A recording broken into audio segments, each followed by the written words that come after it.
why I keep coming back to this watch over the years of watch collecting, all the many different brands, Omega, Panerai, even lesser expensive watches. I've always come back to the Rolex Submariner.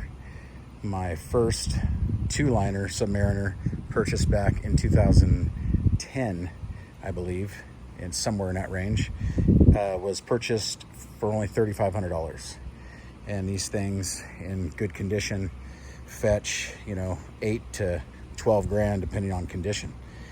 And in my opinion, the brand, history, the way they build their watches, the quality, everything about them is, I think, over and above any other watch manufacturer, period. There are other watches I like. I'm not going to say I don't like them. I just think Rolex is just the best in pretty much everything they do. And this watch, the design of this watch, even though there was other divers before it, I think this is just the best looking dive watch, period. And it's just the best designed, really.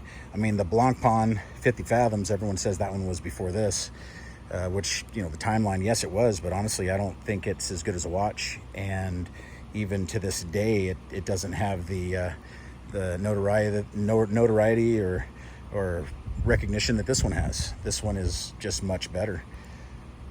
So there's really, even the Seamasters. There's so many Seamasters. Seamasters are like a line of watches. There's so many different types. The Submariner is just the Submariner, and it's right here. And it's just the best. It's really what all other watches are compared to all the time. It's always compared to Rolex, constantly. That's, there's a crown on the dial for a reason. They are the king.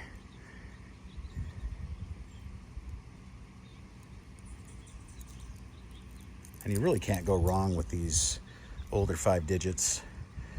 You really can't. This one here is a 14060M from 2008. And you just really can't go wrong. This one's got original brushing and polishing. It's got the chamfers. It's totally unpolished.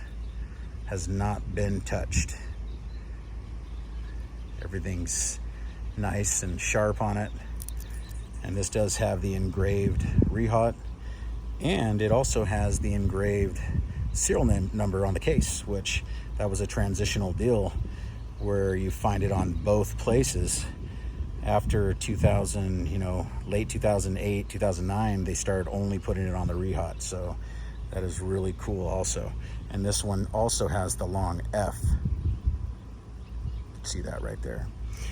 And yes, it is different from the 2010 model that I had. I actually traded that to CW Watch Shop for this one because I wanted one that was unpolished, unmolested, and this is it right here.